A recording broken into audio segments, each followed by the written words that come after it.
उत्तराखंड और गुजरात समेत कई राज्यों के बाद यूनिफॉर्म सिविल कोड यानी यूसीसी को अब राजस्थान में भी लागू किए जाने की तैयारी है। इसके लिए राज्य सरकार की तरफ से जो कमेटी गठित की गई थी, कमेटी इन दिनों लोगों के बीच जाकर उनसे रायशुमारी कर रही है। हालांकि पॉलिटिकली इसका विरोध किया जा रहा है। राजस्थान का जो मुख्य विपक्षी दल कांग्रेस है वो इसका बायकॉट कर रहा है। तमाम मुस्लिम संगठन भी इसे लेकर सवाल उठा रहे हैं। हालांकि जो मुस्लिम संगठन है, मुस्लिम संगठनों के जो प्रतिनिधि हैं, वो जो बैठक की जा रही है, बैठक में शामिल हो रहे हैं, बाकायदा अपना एतराज बता रहे हैं कि हमें इन बिंदुओं से एतराज है। लेकिन एक बड़ा सवाल यह है कि बिना ड्राफ्ट के जो रायशुमारी की जा रही है उसे लेकर सवाल उठ रहे हैं। हमारे साथ इस वक्त जयपुर शहर के तमाम ऐसे लोग हैं जो अलग अलग मुस्लिम संगठनों से ताल्लुक रखते हैं, मुस्लिम समुदाय के बड़े मानिंद से लोग हैं। इनसे जानते हैं और ये समझने की कोशिश करते हैं कि आखिरकार यूसीसी को लेकर इनका जो एतराज है, एतराज किस बात को लेकर है। देखिए, यूनिफॉर्म सिविल कोड जो ये राज्यों में लाने की जो उनकी प्रक्रिया चल रही है, बगैर किसी ड्राफ्ट के आप लोगों से सुझाव मांग रहे हैं। कुछ सवालात आपने वेबसाइट पर डाले हैं और आप कह रहे हैं कि इन सवालों की रोशनी में ये बात बताइए कि आप यूनिफॉर्म सिविल कोड चाहते हैं क्या। हम ये कहते हैं कि आप आर्टिकल 44 की बात करते हैं। आर्टिकल 44 में जो बात कही गई है उसमें पूरे देश के लिए की बात कही गई है। राज्यों को ये जो इन्होंने एक बना लिया है और अलग अलग राज्यों में बनाना शुरू कर दिया है, तो कैसे वो समान पूरे देश के लिए समान हो जाएगा, वो यूनिफॉर्म कैसे हो जाएगा। मेरा सवाल ये ना कि अगर सरकार कोई एक बिल लेकर आना चाहती है, एक कानून बनाना चाहती है, तो उसमें जो एतराज है मुस्लिम संगठनों को, एतराज किस बात से है?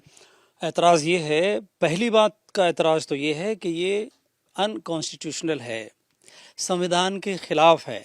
संविधान के जो फंडामेंटल राइट्स हैं, पार्ट 3 में संविधान में ये बात साफ तौर पर कही गई है कि भाई ये सबको, हर एक इंसान को जो देश में रहता है उसको अपने अपने धर्म के मुताबिक और अपने आस्था के मुताबिक पालन करने का अधिकार है और उसको फैलाने का अधिकार है। वो तमाम चीज़ें पूरे आर्टिकल्स में 25, 26, 29 में सब चीज़ें दी हुई हैं संस्कृति के एतबार से, तो उसका वॉल्यूशन हो रहा है। नंबर एक, ये हमारा एतराज़ ये भी है कि जो नीति निर्देशक तत्व हैं, एक सुझाव हैं, राज्य प्रयास करेगा, आप उसको थोपने की कोशिश कर रहे हैं, ये हमारा एतराज़ है। ये संविधान के खिलाफ है, नंबर एक। नंबर दो, जो मजहबी आज़ादी मुल्क का दस्तूर देता है उसमें ये साफ तौर पर ये बात है कि जिन जिन कम्युनिटीज़ के, जिन जिन लोगों के, समुदायों के जो पर्सनल लॉज हैं, क्या आप उनको ख़त्म करके कोई सबको एक जैसे उस पर कानून पर बाध्य करेंगे? तो वो उनका हनन होगा ना, फंडामेंटल राइट्स का हनन होगा, कुठाराघात होगा। इस्लाम के बारे में जहाँ तक मैं बात करता हूँ और मैं बताता हूँ, और लोग भी विरोध कर रहे हैं, बहुत से लोगों को एतराज़ है उस पर। इस्लाम के बारे में ये बात है कि इस्लाम के बारे में जो चीज़ें इन्होंने शामिल की हैं, तलाक़ है, विरासत है, निकाह है, वसीयत है, वगैरह वगैरह, वो सारी चीज़ें, कोई ऐसा नहीं है कि कोई रीति रिवाज हैं जिनको अपनाया जा रहा हो इस्लाम में। वो रीति रिवाज नहीं है, वो कानून है। कुरान के मुताबिक, सुन्नत के मुताबिक और फ़िक़ा जो शरीयत का दिया हुआ कानून है उसके मुताबिक वो कानून है। उसको बदलने का हक़ किसी इंसान को बनता ही नहीं है, किसी को भी नहीं है। नबी को भी हक़ नहीं था कि उन कानूनों में कोई बदलाव कर दे। तो फिर जो कानून है, अगर कोई रीति रिवाज है, कोई प्रथा है और वो ऐसी है, कोई नुकसानदेह है, तो उसके बारे में सोच सकते हैं, उसको ठीक किया जा सकता है, लेकिन कानून को बदलने का हक जो पर्सनल लॉ है, खासकर धार्मिक रीति रिवाज हैं, धार्मिक रीति रिवाज नहीं, एक बल्कि कानून है जो है, वो उस पर जो है जो लोग पालन करते हैं उसका हनन होगा। क्या नाम है साहब आपका? डॉक्टर मोहम्मद इकबाल सिद्दीकी। इकबाल साहब, ये बताइए कि एतराज सबसे बड़ा किस चीज को लेकर है? देखिए, हमारा देश जो है जब आज़ाद हुआ तो यहाँ बहुत सारे मज़हबों के लोग, बहुत सारे आस्थाओं के लोग, अलग अलग ज़बानें बोलने वाले लोग, ये सब रहते थे। अब या तो ये होता कि ज़बानों के हिसाब से या धर्म के हिसाब से अलग अलग छोटे छोटे देश बनते, लेकिन हमने ये तय किया कि हम एक देश बनकर रहेंगे और उसके लिए हमने एक डॉक्यूमेंट तैयार किया जिसको हम संविधान कहते हैं। उस डॉक्यूमेंट से हम सब बाउंड हैं, हम सब उससे बंधे हुए हैं और वो डॉक्यूमेंट हम। मेरा सवाल ये है कि एतराज किस बात से? नहीं, मैं वही उसी पर आ रहा हूँ, संक्षेप में। हाँ, वो डॉक्यूमेंट हमको बांध कर रखने वाली चीज़ है और एतराज़ इसी पर है कि उस डॉक्यूमेंट की खिलाफ वर्जी हो रही है, उसके विरुद्ध ये कानून बनाया जा रहा है। हमारा संविधान कतई इसकी इजाज़त नहीं देता कि कोई स्टेट जो है वो कानून ये यूनिफॉर्म सिविल कोड बनाए, और यूनिफॉर्म तो अपने आप ही नहीं रहेगा जब अलग अलग राज्य बनाएंगे। तो एतराज़ इस बात को है, और इसमें पूरे तौर पे एक ही धर्म को टारगेट किया। वकार साहब ये बताइए कि सरकार की अपनी दलीलें हैं। सरकार का कहना है कि बड़े समाज में बड़ी विसंगतियां हैं, हम बराबरी लाने के लिए ये कानून बनाना चाहते हैं। क्या कहना आपका? नहीं, सब ये भ्रम पैदा करना और झूठ पर आधारित बातें हैं। हम समझते हैं कि अगर इसका सियासी या पॉलिटिकल व्यू देखा जाए, उसका बैकग्राउंड देखा जाए, तो राम मंदिर के बाद इनके पास कोई ऐसा मुद्दा है नहीं।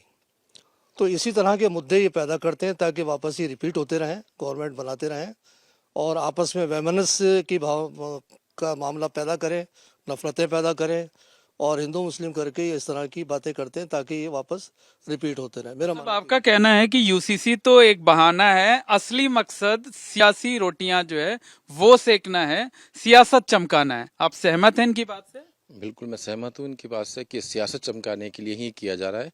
वरना अगर आप उस 19 क्वेश्चंस को देखेंगे जिसके बारे में सरकार ने कहा कि इनका जवाब हाँ या ना में दिया जाए, वो सवाल ऐसे हैं कि उनका जवाब हाँ या ना में दिया भी नहीं जा सकता। तो मैं इतना कहूँगा कि ड्राफ्ट पहले लाया जाए, उसके बाद इस पर चर्चा की जाए। पहले ड्राफ्ट लाया जाए फिर चर्चा की जाए। सर थोड़ा सा आगे आ जाइए। अच्छा देखिए, क्या नाम है आपका? अबरार अहमद। अबरार भाई, ये बताइए कि ये जो बात अभी कही जा रही थी ना कि इसमें जो धार्मिक स्वतंत्रता है वो धार्मिक स्वतंत्रता का हनन होगा, लेकिन विरोध जो है सिर्फ एक धर्म के लोग कर रहे हैं। जो बहुसंख्यक समाज के लोग हैं वो इसे लेकर के वो तो समर्थन में है, उनका कहना है कि नहीं जो कुछ है सब ठीक है। आप इसे कैसे जस्टिफाई करेंगे? बाकी लोग क्यों नहीं आ पा रहे हैं साथ में? इसमें ऐसा है कि हम जब हिंदुस्तानी आइन को, कानून को देखते हैं तो उसमें सभी धर्मों को इस बात की आज़ादी दी गई, वो हिंदू एक्ट हो, सिख एक्ट हो या ईसाई एक्ट हो वगैरह, जितने भी धर्म हमारे यहाँ पाए जाते हैं। लेकिन सिर्फ इस वक्त हम देखते हैं कि इस्लाम को और मुसलमानों को टारगेट करके जो उनका पर्सनल लॉ है उसके अंदर जो है तब्दीली लाने की कोशिश की जा रही है। यानी जो कुरान की हमारी तालीमात है, शरीयत की जो तालीमात हैं, या जिन बिंदु पर ये बात कर रहे हैं उनमें तब्दीली लाना चाहते हैं।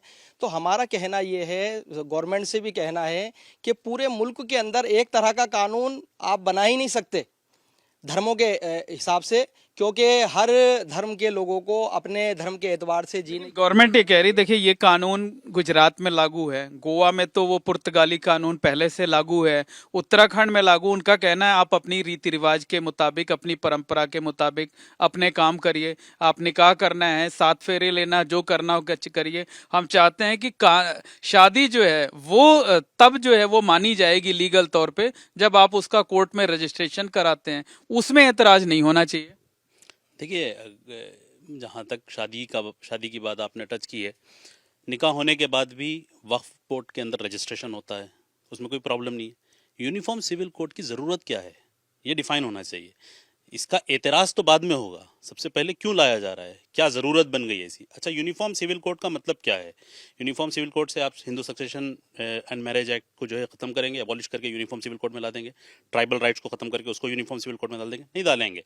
यानी इसका मतलब ये है कि एक बहुत सेलेक्टिव एक्सक्लूजन आप जिस तरीके से क्राफ्ट कर रहे हैं, इससे यकीनन कम्युनिटी के अंदर बहुत सी एंग्जाइटी भी बिल्ड होती है, डिस्ट्रेस भी पैदा होता है, और वो फैक्ट है। और कौन सा ऐसा मसला आपके सामने आ गया सक्सेशन का या मैरिज का या डेथ का, कौन सा ऐसा मसला आ गया जिसको मुसलमान अपने पर्सनल लॉस के थ्रू एड्रेस कर रहा था? ऐसा कौन सा इशू आ गया आपके सामने जिसके नतीजे में आपने ये ड्राइव कर लिया, ये समझ लिया कि नहीं यूनिफॉर्म सिविल कोड के जरिए से इशू एड्रेस होगा? देखिए, लॉ जो बनता है जस्टिस के लिए बनता है। लॉ टू डिराइव इनजस्टिस नहीं होता है, लॉ टू पनिश समवन नहीं हो सकता है, लॉ टू गिव जस्टिस हो सकता है। लेकिन ये बताइए कि उत्तराखंड में लागू है, गुजरात में लागू है, वहां तो लोगों के जो दैनिक जीवन के काम है उसमें तो कोई बदलाव आया नहीं है। देखिए, जहां भी लागू होगा, लॉ का अगर यूटिलिटी पब्लिक नहीं करेगी, आपने ट्रिपल तलाक लागू कर दिया, ट्रिपल तलाक को कितने लोगों ने इस्तेमाल किया? आपने आइसोलेशन में अगर लॉ बना दिया और लॉ की यूटिलिटी पब्लिक नहीं करेगी तो वो लॉ इनवैलिड है, वो लॉ एज सच इनवैलिड हो जाएगा। Over the period of time उस लॉ की जरूरत ही नहीं थी। आपने इतना सारा परसेप्शन बिल्ड करके, मतलब आपका कहना है कि ये सिर्फ दिखाने के लिए कानून बनाया जा रहा है, इम्प्लीमेंट नहीं कराया जाना है इसका? बिल्कुल सही कह रहे हैं कि इम्प्लीमेंट नहीं कराया जाएगा और ये सिर्फ दिखाने के लिए किया जा रहा है। कि जिस तरह से गुजरात और गोवा की बात करते हैं तो गोवा में काफ़ी सालों पहले ही बना था, लेकिन उसको किस तरह से लोग इम्प्लीमेंट नहीं कर पा रहे हैं, आप देख सकते हैं उसको। अभी भाई ने एक सवाल किया, इन्होंने ये कहा कि इसकी जरूरत क्या है, जो है वो सवाल इन्होंने किया। तो तमाम लोग ऐसे हैं, देश में बड़ी आबादी ऐसी जिसका ये कहना है कि जो मुस्लिम तबके के लोग हैं वही विरोध क्यों कर रहे हैं। हमारा भी तो हित है, हम भी तो हिंदू रीति रिवाजों के मुताबिक शादी करते हैं, तलाक होता है, सब कुछ होता है। देखिए, एक तो कल्चर होती है और एक आस्था होती है। तो मुसलमान इसका विरोध इसलिए करते हैं कि आस्था से जुड़ी हुई समस्या है और हमारी सीधी आस्था पर चोट पहुंचती है, जबकि वहाँ पर सिर्फ कल्चर का मामला है। इसलिए वो उतना विरोध नहीं करे, ठीक है ये कल्चर अपना रहे हैं, वो कल्चर अपना लेंगे, तो वहाँ कोई फ़र्क नहीं पड़ रहा। तो मेरा मानना यही है। नाजिम साहब, आप तो एक्टिविस्ट भी हैं जो है, आप ये बताइए कि जो है अब तो ये राजस्थान में भी लागू करने की तैयारी है। उम्मीद है कि कमेटी जल्द से जल्द अपनी रिपोर्ट देगी और मानसून सत्र जो होगा विधानसभा का, उसमें इसका बिल भी पेश किया जा सकता है। सरकार के पास मेजॉरिटी भी है, पास हो जाने की भी पूरी संभावना है। अब आगे क्या रास्ता बचता है, किस तरीके से आप लोग आगे क्या काम करेंगे? देखिए, अभी जब तक इन्होंने सुझाव मांगे हैं और जो गुंजाइशें हैं उसमें सुझाव, लेटर्स, मेमोरेंडम और ये वो काम हम करेंगे और कर रहे हैं। हम लोगों में अवेयरनेस लाने की भी कोशिशें हम की जा रही हैं। हम आपके ज़रिए भी करेंगे, मीडिया, सोशल मीडिया से भी करेंगे और लोगों को ये बात हम बताना चाहते हैं ठीक तरह से कि सही क्या है, सच्चाई क्या है और क्यों इसको लाने की कोशिशें की जा रही हैं। ये हम लोगों को सच्चाई बताने की कोशिश करेंगे। और तीसरी बात हम ये है, कानून का भी है, पीआईएल भी लगाएंगे। जिन लोगों को उससे नुकसान हो रहा है, जिनकी आस्थाओं पर चोट पहुंचेगी, और हम सिर्फ मुसलमान नहीं, हम ये कहते हैं कि सिर्फ मुसलमानों को नुकसान नहीं हो रहा है, इसके देश की बड़ी तादाद में लोगों को, सिख है, पारसी हैं, ईसाई हैं, और भी हैं, बौद्ध भी हैं, तमाम लोगों को जिनको नुकसान हो रहा है, उनको साथ लेकर के हम मूवमेंट चलाएंगे, हम कोशिश करेंगे भरपूर तरीके से। ये हमारा कहना है। बिल्कुल जागरूक करने का लोगों को काम करेंगे। लेकिन आपको ये नहीं लगता कि मुट्ठी भर लोग विरोध करते हैं तो सवाल उठता है, अगर ये पूरा समाज सामूहिक तौर पर इसको लेकर एतराज करे, सवाल खड़े करे, तब शायद सरकार को एहसास होगा कि हम ठीक नहीं कर रहे हैं? देखिए, एतराज करने का क्या मतलब है? एतराज तो हर जगह से किया जा रहा है, लेकिन बहुसंख्यक समुदाय के जो लोग हैं ना, वो तो बड़ा खुलकर समर्थन कर रहे हैं। नहीं, लेकिन देखिए, बहुसंख्यक हो, अल्पसंख्यक हो, आपने ड्राफ्ट ही नहीं लाया, आप कोई चीज़ सामने लोगों के रखे ही नहीं, आपके इंटेंशंस क्या है वो वाजे नहीं है, आप एक अलग परसेप्शन का गेम खेलते हैं। लोगों के सामने, अलग अलग कम्युनिटीज़ के सामने अलग अलग मैसेजिंग होती है, माइनॉरिटी को अलग मैसेजिंग हो रही है, मेजॉरिटेरियन कम्युनिटी को अलग। तो इस तरीके से ट्विस्ट करके असल में ये पूरी डाइवर्जन पॉलिटिक्स है। जो असल मुल्क के मुद्दे हैं, जिस पे बात होना चाहिए, इकोनॉमी का इशू है, फॉरेन रिलेशंस के इशूज़ है, बहुत से इशूज़ है, सिक्योरिटी के इशूज़ है, जिस पे बात होना चाहिए इस मुल्क के। यहाँ का किस तरीके से लोग परेशान हैं, यहाँ के उनके किस तरीके से डे टू डे लाइफ की चीज़ें एड्रेस नहीं हो रही, वो नहीं एड्रेस होने के नतीजे में, एक डाइवर्जन पॉलिटिक्स के नतीजे में ये पूरा इस किस्म के इश्यूज ला रहे हैं। और यकीनन देखिए, हम तो बोलते रहेंगे और कॉन्स्टिट्यूशनल मीन्स में जहां जहां इसका रेजिस्ट हो सकता है, वो जुडिशरी में जाकर पीआईएल डाल कर रेजिस्ट करना हो वहां करेंगे, वो लोगों से मुलाकात करके उनको समझाना हो, अथॉरिटीज को समझाना हो वहां करेंगे, वो आप कमेटीज बनाते हैं तो उनके साथ बैठेंगे, उनको समझाने की कोशिश करेंगे, ड्राफ्ट लाएंगे, उस पर करेंगे, लिखेंगे, हर तरीके से हम बोलने की कोशिश। आपको ये नहीं लगता कि इसमें बहुसंख्यक समुदाय के जो लोग हैं उनको भी साथ लेना चाहिए? क्या ऐसी कोई कोशिश, कोई ऐसी पहल करेंगे कि उनके बीच जाएं और उनको भी बताएं, आप उनको ये समझाने की कोशिश करें कि ये सिर्फ हमारा मसला नहीं है, ये तुम्हारी भी समस्या होगी आने वाले दिनों में? बिल्कुल उनको साथ लेना चाहिए और हम इस बात की कोशिश भी कर रहे हैं। जो हमारे यहाँ बड़ी बहुसंख्यक लोग जो हैं उनके साथ हमारी मीटिंग्स भी हो रही हैं, बातचीत भी हो रही हैं। आगे जैसे जैसे वक्त जो है बढ़ता जाएगा, वो लोग हमारे साथ आ भी रहे हैं, कई लोगों ने हमसे वादे भी किए हैं। तो हमें उम्मीद है कि भारत के हित के लिए और भारत की जो संस्कृति है, सब साथ मिलकर के रहना चाहते हैं, तो उसमें वो लोग भी हमारे साथ आ रहे हैं और कई मीटिंग्स वगैरह उनके साथ हमारी हुई भी हैं, आगे भी जो है हम प्लान कर रहे हैं। तो इस बिल के खिलाफ जो है मिलकर के पूरे भारत के जो हमारे अच्छे नागरिक हैं, जो भारत के माहौल को अच्छा रखना चाहते हैं, तो वो सब मिलकर के जो है इसके खिलाफ हम आंदोलन करेंगे। कानूनी लड़ाई तो हम लड़ेंगे, इसके साथ में हमें सड़कों पर भी आना हो, धरने प्रदर्शन भी करना हो, तो हम इसकी पूरी जो है तैयारी हमने कर रखी है और हम इसके लिए जो है कुछ एक्शन भी रखेंगे, कुछ अमल भी करेंगे। मुजम्मिल साहब, एक आखिरी सवाल आपसे ये है कि आप तो लीगल फील्ड से जुड़े हुए हैं, कानूनी मदद मुहैया कराते हैं, अगर ये तमाम जो लोग हैं इनको लगता है कि इनके साथ इनजस्टिस हो रहा है, अन्याय हो रहा है, किस तरीके से आप लोगों की मदद मुहैया कराएंगे, लोगों को मदद मुहैया कराएंगे? क्या रास्ता इसमें और कानूनी तौर पर क्या बचता है? कानूनी तौर पर रास्ता ये बचता है कि हम जो 19 सवाल और उसके साथ जो अनकॉन्स्टिट्यूशनल बात की जा रही है, हम उसको कोर्ट में चैलेंज करेंगे, जिसकी तैयारी हम कर चुके हैं। कब तक कोर्ट जाएंगे? एटलीस्ट जल्दी कोर्ट जाएंगे। आप कुछ कहना चाहते हैं? तो निश्चित तौर पर जी जी जी जी एक बात मैं कह रहा हूँ, और हमारे तमाम पूरे देश के लोगों को और उन लोगों को जिनके अंदर भ्रम फैलाया जा रहा है और कुछ चीज़ों को आधार बनाकर ये बात कही जा रही है कि महिलाओं पर अत्याचार हो रहा है और समान हक नहीं दिया जा रहा है और 4-4 शादियां की जा रही हैं, इस तरह की चीज़ों को बहुत ज़्यादा फैला करके और एक समाज के ख़िलाफ़, ख़ास तौर पर इस्लाम और मुसलमानों के ख़िलाफ़ एक माहौल को क्रिएट करके ये कहा जा रहा है कि ये बहुत ज़रूरी हो गया है। तो वो लोग ज़्यादा समझने की कोशिश में नहीं हैं, वो तो ये समझ रहे हैं कि जो कुछ कहा जा रहा है यही ठीक है, जो भी कुछ भी है। हम ये कहना चाहते हैं वो तमाम चीज़ें ऐसी हैं जो एक इंसान की ज़रूरत के मुताबिक और फितरत के मुताबिक है। अगर ये कहा जाता है कि साहब आप विरासत में आप ये कह रहे हैं कि साहब आप समान हक होना चाहिए, महिला को बराबर का हक दिया जाना चाहिए, हम ये कहते हैं विरासत के पूरे सिस्टम और कानून को अगर देखें, कहा तो ये जाता है कि उसको आधा दिया जा रहा है और पुरुष को ज़्यादा दिया जा रहा है। वो ऐसा नहीं है। महिला को जो मिलता है उस तमाम चीज़ें मिल करके जहाँ से उसको मिलेगा वो पुरुष से ज़्यादा हो जाता है और उस पर ज़्यादा, और घर को चलाने की बहुत बड़ी ज़्यादा जिम्मेदारियां भी नहीं होती हैं। तो ये एक बात ये कही जाती है, जबकि उसका हक नहीं माना जा रहा बल्कि उसको ज़्यादा दिया। आपका कहना है कि दुष्प्रचार किया जाता है एक जो है वकार साहब, ये बताइए, आप तो इस्लामिक स्कॉलर भी हैं, जो बातें नाजिम साहब कह रहे हैं कुछ ना कुछ कमी तो है, उन कमियों को दूर करने की कोशिश क्यों नहीं करते आप लोग? नहीं, कमियां अगर प्रैक्टिकल देखा जाए तो प्रैक्टिकल वे में कुछ लोग आस्था और फिर उस पर अमल, उसमें कमियां तो हैं।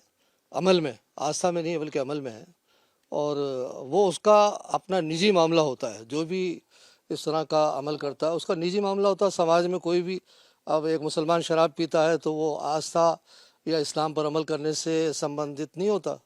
लेकिन मैं एक दूसरी बात कहना चाहता हूँ गवर्नमेंट से, आपके माध्यम से, वो ये है कि आप इन मुद्दों पर लोगों को ला करके और आपस में दुश्मनी या नफरत पैदा करना चाहते हैं।